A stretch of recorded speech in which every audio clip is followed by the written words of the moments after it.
നമസ്കാരം. ഇന്ത്യയിൽ ഏറ്റവും നല്ല വീടുകൾ വെക്കുന്നത് മലയാളികളാണ് എന്ന് തോന്നിയിട്ടുണ്ട്. പല മലയാളികളും ജീവിക്കുന്നത് തന്നെ വീടിന് വേണ്ടിയിട്ടാണ്. ജീവിതകാലം മുഴുവൻ ജോലി ചെയ്യുന്നതും വീടിന് വേണ്ടിയിട്ടാണ്.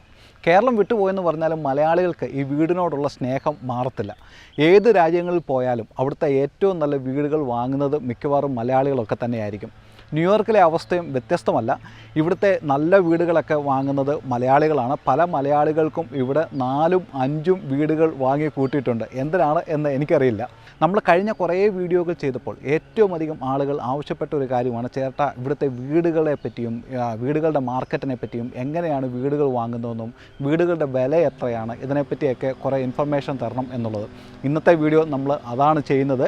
ഞങ്ങൾ ന്യൂയോർക്കിലെ ഓയിസ്റ്റർ ബേ എന്ന് പറയുന്ന ഒരു സ്ഥലത്താണ്. അവിടുത്തെ വളരെ മനോഹരമായിട്ടുള്ളൊരു വീടാണ് എൻ്റെ പുറകെ നിങ്ങൾ കാണുന്നത്.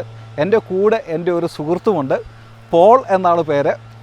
പോള് ഈ റിയൽ എസ്റ്റേറ്റ്, ഇവിടുത്തെ വീടുകളുടെ റിയൽ എസ്റ്റേറ്റ് മേഖലയിൽ വർക്ക് ചെയ്യുന്ന ആളാണ്.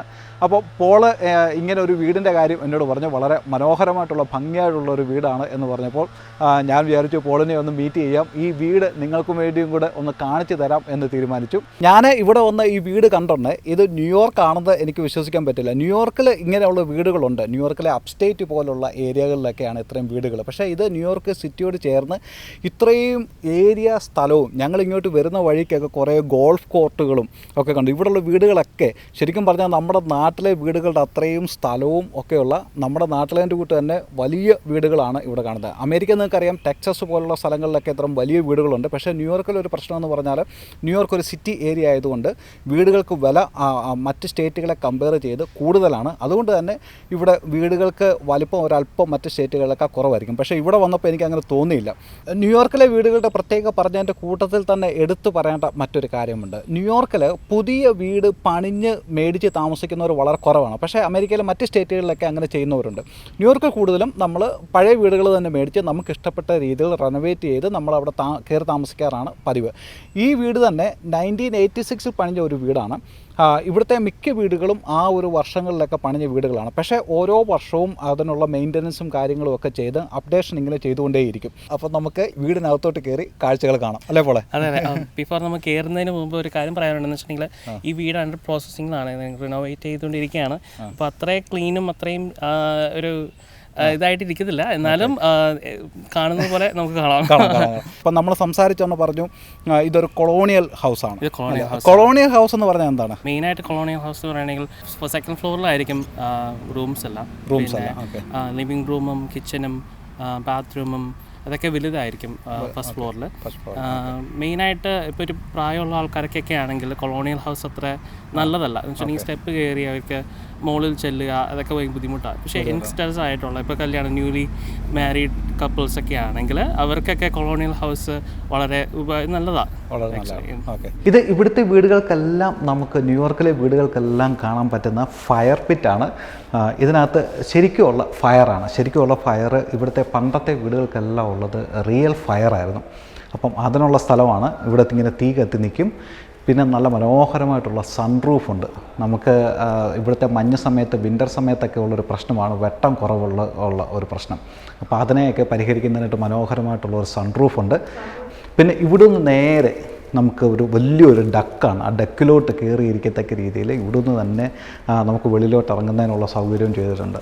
നല്ല ബ്യൂട്ടിഫുള്ളായിട്ട് സെറ്റ് ചെയ്ത് വെച്ചിരിക്കുകയാണ്.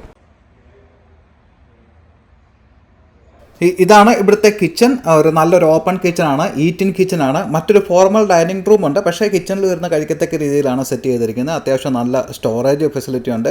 പിന്നെ ഡിഷ് വാഷറും ഡ്രയറും ഫ്രീസറും മൈക്രോവേവ് ഓവനും റെഫ്രിജറേറ്ററും ഒക്കെ ആയിട്ട് വളരെ മനോഹരമായ രീതിയിലാണ് കിച്ചൺ ക്രമീകരിച്ചിരിക്കുന്നത്. വീട് മൊത്തത്തിൽ 10,000 സ്ക്വയർ ഫീറ്റാണ്. 10,000 സ്ക്വയർ ഫീറ്റിൽ 4 ലെവലിൽ നിൽക്കുന്ന ഒരു കൊളോണിയൽ ഹൗസാണ്.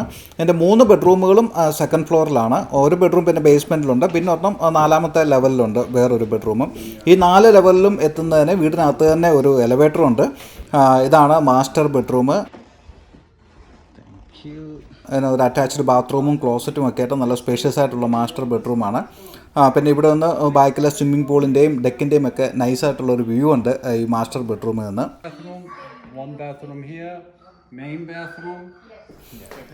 ഇതാണ് ഇവിടുത്തെ മെയിൻ ബാത്റൂം. ബാത്ത് ടബും ഒക്കെ ആയിട്ട് നല്ല സ്പേഷ്യസ് ആയിട്ടാണ് മെയിൻ ബാത്റൂം ക്രമീകരിച്ചിരിക്കുന്നത്.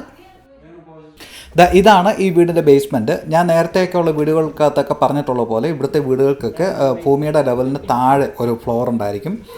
ഒരു 3400 സ്ക്വയർ ഫീറ്റ് ഉണ്ട് ഈ ബേസ്മെൻറ്റ്. ഒരു 1 ബെഡ്റൂമും 1 ബാത്റൂമും പിന്നെ ബോയിലറും ലോണ്ട്രി റൂമും വാട്ടർ പ്യൂരിഫയറും ഒക്കെ ആയിട്ട് പിന്നെ അത്യാവശ്യം എക്സസൈസ് ചെയ്യുന്നതിനൊക്കെയുള്ള സൗകര്യമൊക്കെ ആയിട്ടുള്ള വിശാലമായിട്ടുള്ള രീതിയിലാണ് ഇവിടെ ബേസ്മെൻറ്റ് ക്രമീകരിച്ചിരിക്കുന്നത്. എനിക്കിവിടെ ഏറ്റവും ഇഷ്ടപ്പെട്ട ഒരു കാര്യം, ന്യൂയോർക്ക് പോലുള്ള ഒരു സിറ്റി ഏരിയയിൽ നമ്മൾ വളരെ കുറച്ച് മാത്രം കാണുന്നതാണ് മെയിൻ റോഡിൽ നിന്ന് ഉള്ളിലേക്ക് നടന്ന് കയറി വരുന്ന ഒരു വഴി. നമ്മുടെ സാധാരണ കേരളത്തിലുള്ള വീടുകൾക്കൊക്കെ ഇങ്ങനെ ഉള്ളതുകൊണ്ട് നമ്മൾ റോഡിൽ നിന്ന് കുറച്ച് ഡ്രൈവ് ചെയ്ത് ഉള്ളിലോട്ട് കയറുന്നുണ്ടെയാണ് വീടെത്തുന്നത്. ന്യൂയോർക്കിൽ ഇങ്ങനെയുള്ളൊരു വീട്ടിലോട്ട് കയറാനുള്ള റോഡെന്നൊക്കെ പറയുന്നത് വളരെ ആഡംബരമാണ്. ഓക്കെ, അപ്പോൾ നമ്മൾ ഈ റോഡിൽ നിന്ന് മുന്നോട്ട് കയറി വന്ന് എനിക്ക് തോന്നുന്നൊരു 3 വണ്ടി നമുക്ക് ഇവിടെ തന്നെ ഇടാം.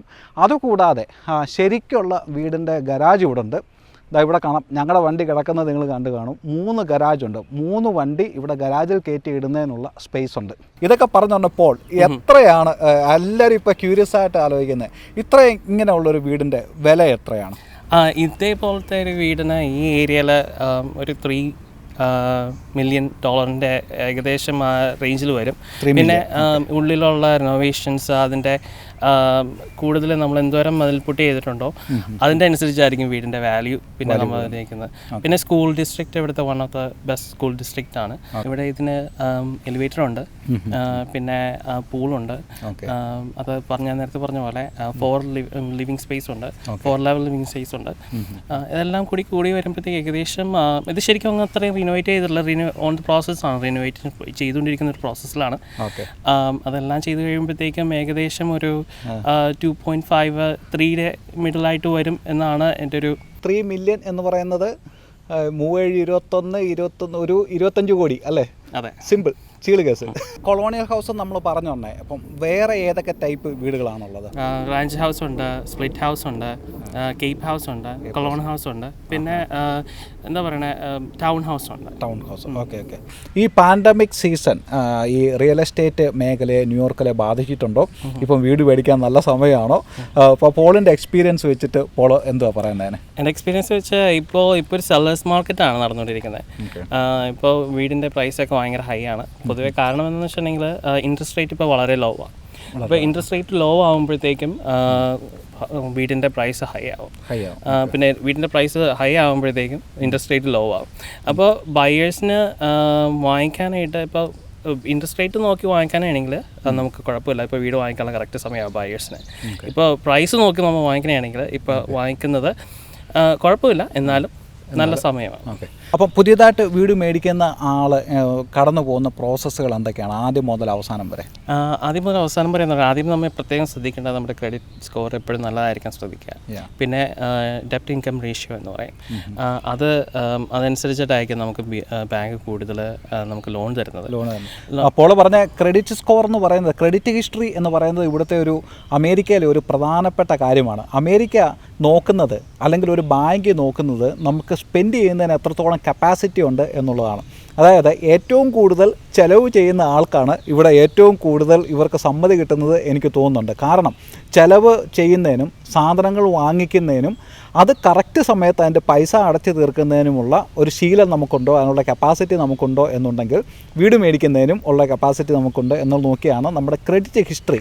ഇവിടെ ക്രെഡിറ്റ് ഹിസ്റ്ററി നമ്മൾ ഒരു കാർ മേടിക്കാൻ പോയാലും വീട് മേടിക്കാൻ ചെന്നാലുമൊക്കെ ഇവരാദ്യം ചെക്ക് ചെയ്ത് നോക്കുന്നത് നമ്മുടെ ക്രെഡിറ്റ് ഹിസ്റ്ററിയാണ്. നമ്മൾ കഴിഞ്ഞ കാലങ്ങളിൽ നമ്മൾ എത്രത്തോളം സ്പെൻഡ് ചെയ്തു, എത്രത്തോളം നമ്മൾ ആ പൈസ അടച്ചു തീർത്തു, ഇത് വെച്ച് ഒരു ക്രെഡിറ്റ് ഹിസ്റ്ററി ഇങ്ങനെ നമുക്ക് കാണും. അപ്പോൾ ഓൺലൈനിൽ കയറി നോക്കിക്കഴിഞ്ഞാൽ ഏതൊരാളുടെയും ക്രെഡിറ്റ് ഹിസ്റ്ററി നമുക്ക് ചെക്ക് ചെയ്യാൻ പറ്റും.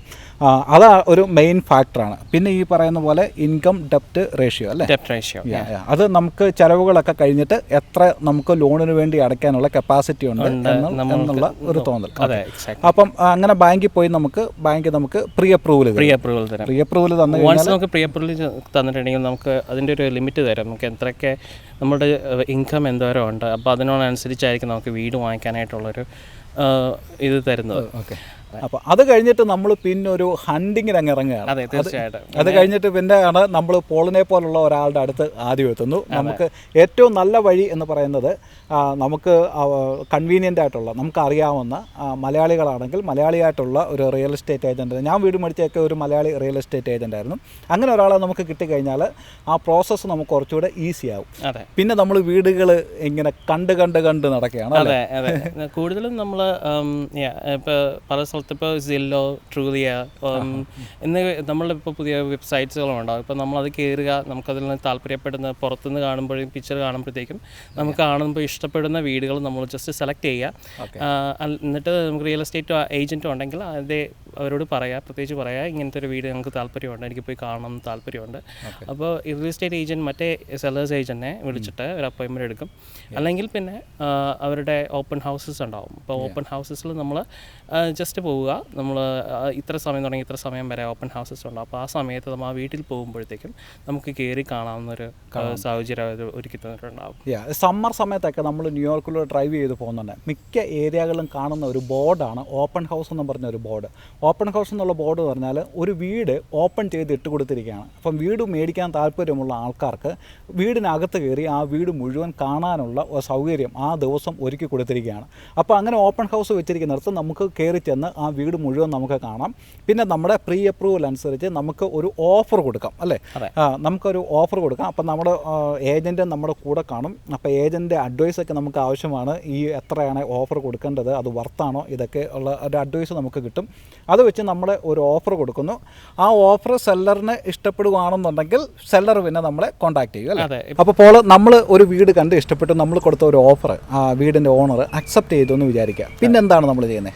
അക്സെപ്റ്റ് ചെയ്ത ആദ്യമേ നമ്മൾ ഒരു ഇൻസ്പെക്ഷൻ ഡേറ്റ് ഫിക്സ് ചെയ്യുന്നു. നമ്മൾ പല ഏജന്റ്മാർക്കും നല്ല ഇൻസ്പെക്ടറെ പരിചയം ഉണ്ടാവും. ഇൻസ്പെക്ഷൻ നടക്കുന്നുണ്ടെങ്കിൽ അതിനെന്തെങ്കിലും ചെറിയ പോരായ്മ കാണുകയാണെങ്കിൽ നമുക്ക് മിടുക്കനായിട്ടുള്ള ഒരു ഏജന്റ് ആണെന്നുണ്ടെങ്കിൽ ആ ഏജന്റ് അത് പറഞ്ഞ് വീണ്ടും ഒരു നെഗോഷിയേഷൻ നടത്തി ആ പ്രൈസ് കുറച്ചുകൂടെ താഴോട്ട് കൊണ്ടുവരാൻ സാധ്യതയുണ്ട്. തീർച്ചയായിട്ടും. അത് കഴിഞ്ഞാണ് നമ്മൾ ബാങ്കിൽ പോയി ലോൺ അപ്രൂവൽ, അല്ലേ? Final loan. അത് കഴിഞ്ഞിട്ട് നമ്മൾ കോൺട്രാക്ട് എഴുതുന്നു. കോൺട്രാക്ട് നമ്മളൊരു 3 മാസം അല്ലെങ്കിൽ 6 മാസത്തെ കോൺട്രാക്ട് എഴുതുന്നു.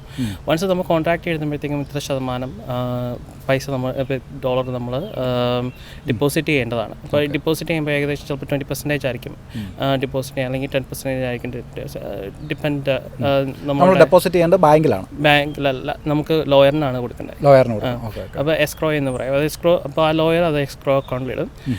വൺസ് അത് ഇട്ട് കഴിഞ്ഞിട്ടുണ്ടെങ്കിൽ പിന്നെ നമ്മൾ ബാങ്കിനെ അപ്രോച്ച് ചെയ്യും. ബാങ്കിനെ അപ്രോച്ച് ചെയ്ത് കഴിഞ്ഞിട്ട് അവർ പിന്നെ ഒരു ബാങ്കിൻ്റെ ഒരു പ്രോസസ്സുണ്ട്. അത് ഏകദേശം ഒരു 2 to 3 months ആ പ്രോസസ്സിങ് നടക്കും. ഇപ്പോൾ നല്ല ക്വാളിഫൈഡ് ആയിട്ടുള്ളതാണ്, നല്ല ഇൻകം, നല്ല ക്രെഡിറ്റ് ഒക്കെ ആണെങ്കിൽ പറയാൻ പറ്റും 1 മാസം കൊണ്ട് ചിലപ്പോൾ നമുക്കത് ബാങ്ക്, അല്ലെങ്കിൽ 1.5 മാസം കൊണ്ട് നമുക്ക് ബാങ്ക് അപ്രൂവ് ചെയ്ത് നമുക്ക് തരുന്നതായിരിക്കും. അപ്പോൾ ലോൺ അപ്രൂവ് ചെയ്ത് കിട്ടിക്കഴിഞ്ഞിട്ട് പിന്നെ അടുത്ത ഇൻസ്പെക്ഷനും കഴിഞ്ഞ് നമുക്കൊരു ലോയർ ഉണ്ടാകും. ലോയർ ഈ കാര്യങ്ങളൊക്കെ എന്തെങ്കിലും വീടിൻ്റെ മേളിൽ എന്തെങ്കിലും ബാധ്യതകളോ മറ്റ് അവകാശങ്ങളോ ഇതൊക്കെ ഉണ്ടോയെന്നൊക്കെ ഇവിടെ ലോയറാണ് എല്ലാം ചെക്ക് ചെയ്ത് നോക്കുന്നത്. അത് കഴിഞ്ഞിട്ട് പിന്നെ നമ്മൾ ക്ലോസിങ് അല്ലേ? ഇവിടെ ക്ലോസിംഗ് എന്ന് പറഞ്ഞാൽ ഞാൻ എൻ്റെ വീട് ക്ലോസ് ചെയ്തിട്ടുണ്ടെന്ന് പറഞ്ഞാൽ അതൊരു നമ്മുടെ ലൈഫിലെ ഒരു ഇമ്പോർട്ടൻ്റ് ദിവസമാണ് ക്ലോസിംഗ് എന്ന് പറഞ്ഞാൽ. നമ്മുടെ ഏജൻറ് ഉണ്ടാകും, സെല്ലർ ഉണ്ടാകും, സെല്ലറിൻ്റെ ഏജൻറ് ഉണ്ടാകും. നമ്മളെല്ലാവരും കൂടെ ബാങ്കിൽ ചെന്നിരുന്ന് ധാരാളം മുദ്രപത്രങ്ങൾ ഒപ്പിട്ട് കൊടുക്കേണ്ടി വരും. ഒപ്പിട്ട് നമ്മുടെ ഇടപാട് തീരും. ആദ്യമൊക്കെ കുറേ പേപ്പറൊക്കെ നമ്മൾ വായിച്ചു നോക്കും. പിന്നെ എവിടെയാണ് ഒപ്പിടേണ്ടതെന്ന് പറഞ്ഞാൽ മതി. എനിക്കൊന്ന് ഒരു മണിക്കൂറോളം പല പേപ്പറുകളിൽ നമ്മൾ ഒപ്പിടേണ്ടി വരും, അല്ലേ? ഒപ്പിട്ട് കഴിഞ്ഞിട്ട് അടുത്ത നടപടി എന്ന് പറയുന്നത് നമുക്ക് താക്കോൽ എടുത്ത് തരികയാണ്. അപ്പോഴാണ് നമ്മൾ ചെന്ന് ശരിക്കും വീടിനകത്തോട്ട് കയറി സ്വസ്ഥമായിട്ട് വീടൊക്കെ ഒന്ന് എൻജോയ് ചെയ്യാൻ തുടങ്ങുന്നത്. അപ്പോൾ ഇപ്പം അമേരിക്ക വന്നിട്ട് എത്ര വർഷമായി? ഇപ്പോൾ വന്നിട്ട് ഏകദേശം 19 വർഷമായി. അപ്പോൾ എന്തുകൊണ്ടാണ് ഈ റിയൽ എസ്റ്റേറ്റ് ഏരിയയിലോട്ട് വന്നത്? ശരിക്കും ഇഷ്ടമാണോ റിയൽ എസ്റ്റേറ്റ്? മാത്രമല്ല, എനിക്ക് വേറൊരു ജോലിയും കൂടി ഉണ്ട്. എനിക്ക് ഇതും വളരെ ഇഷ്ടമുള്ളൊരു പ്രൊഫഷണലാണ്. സെല്ലിങ്ങും സെയിൽസ് ഏജൻറ്റും സെയിൽസ് പേഴ്സണൊക്കെ ആയിട്ടുള്ളൊരു അതിലുള്ള എനിക്ക് ഇച്ചിരി താല്പര്യമുണ്ട്. അപ്പോൾ അതുകൊണ്ടാണ് ഇതിലോട്ട് വന്നത്. ഓക്കെ. പിന്നെ കുടുംബം ഒരു മോനുണ്ട്, വൈഫുണ്ട്, മമ്മി ഡാഡി ഉണ്ട്. ഓക്കെ. ഒരു വീട് ഞങ്ങളുടെ പ്രേക്ഷകരെ കാണിക്കുന്നതിന് വേണ്ടി ഞങ്ങൾക്ക് ഒരുക്കി തന്നത്, വീടെന്ന് പറഞ്ഞാൽ പോരാ, ഒരു 3 മില്യണോളം വിലയുള്ള നല്ല ഒരു വീട് നമ്മുടെ വീഡിയോയിൽ കാണിക്കുന്നതിന് വേണ്ടി ഒരുക്കി തന്നതിൽ വളരെയധികം സന്തോഷമുണ്ട്. പോളിൻ്റെ നമ്പർ ഞാൻ താഴെ ഡിസ്ക്രിപ്ഷനിൽ കൊടുത്തിട്ടുണ്ട്. നിങ്ങൾക്ക് എന്തെങ്കിലും ആവശ്യമുണ്ടെങ്കിൽ പോളിനെ കോൺടാക്റ്റ് ചെയ്യാം. അപ്പം വളരെയധികം സന്തോഷമുണ്ട് ഇത്രയും സമയം ചിലവഴിച്ചതിലും ഇങ്ങനെ ഒരു വീട് ഞങ്ങൾക്ക് ഒരുക്കി തന്നതിൽ. തീർച്ചയായിട്ടും വളരെയധികം സന്തോഷം. ഓക്കെ. ന്യൂയോർക്കിലെ ഈ വീടുകളൊക്കെ 1930-ലും 40-ലുമൊക്കെ പണിഞ്ഞവയാണ്. അതുകൊണ്ട് തന്നെ പല തലമുറകളുടെ ജീവിതത്തിന് ഇതിന് സാക്ഷിയാകേണ്ടി വന്നിട്ടുണ്ട്. പലരും ജീവിതം കരുപ്പിടിപ്പിച്ച് തുടങ്ങുന്നതും അവരുടെ സന്തോഷവും ദുഃഖവും വിവാഹവും മരണവുമൊക്കെ ഇത് മൗനസാക്ഷിയായി നോക്കി നിന്നു. പിന്നീട് അവരൊക്കെ മെല്ലെ പടിയിറങ്ങി അടുത്ത ആളുകൾ കയറിക്കൂടി അവരുടെ ജീവിതം തുടങ്ങുന്നതും കണ്ടു നിൽക്കേണ്ടി വന്നു. വലിയ വീടുകൾക്ക് വേണ്ടി കുടുംബ ബന്ധങ്ങളെ ഉപേക്ഷിച്ച് പോകുന്നവരാണ് മിക്ക മലയാളികളും. പണ്ടത്തെ നമ്മുടെ വീടുകൾ ചെറിയ വീടുകളായിരുന്നതുകൊണ്ട് പ്രൈവറ്റ് മുറിവുകളും പ്രൈവസിയുമൊക്കെ കുറവായിരുന്നു. ഇന്ന് വലിയ വീടുകളായപ്പോൾ പ്രൈവറ്റ് റൂമുകൾ വന്നപ്പോൾ വീടുകൾക്കുള്ളിലെ കുടുംബ ബന്ധങ്ങളുടെ ഊഷ്മളത കുറഞ്ഞു പോയോ എന്ന് സംശയമുണ്ട്. അടച്ചുറപ്പുള്ളൊരു വീട് എല്ലാവരുടെയും സ്വപ്നമാണ്, അത് അത്യാവശ്യവുമാണ്. പക്ഷേ മറ്റാരെയോ തോൽപ്പിക്കുന്നതിന്, മറ്റാരെയോ അസൂയപ്പെടുത്തുന്നതിന്, വലിയ കോൺക്രീറ്റ് സൗധങ്ങൾ കെട്ടിപ്പടുക്കുന്നതിന് വേണ്ടി നിങ്ങൾ പരക്കം പായുമ്പോൾ കുടുംബത്തെ ഒന്ന് ചേർത്ത് പിടിക്കുന്നതിന് മറക്കരുത്. കാരണം ഈ വലിയ കോൺക്രീറ്റ് സൗധങ്ങളുടെ ലോൺ അടച്ചു കഴിഞ്ഞ് നിങ്ങൾ തിരിച്ചു വരുമ്പോൾ ഇത്തരം പ്രൈവറ്റ് മുറികളിൽ വളർത്തിയെടുത്ത കുട്ടികൾ ഒരുപക്ഷെ നിങ്ങളെ തിരിച്ചറിഞ്ഞുവെന്നോ സ്നേഹിച്ചുവെന്നോ വരില്ല. മറ്റൊരു വീഡിയോവുമായി ഇനി വീണ്ടും നിങ്ങളുടെ മുമ്പിൽ എത്തുന്നവരെ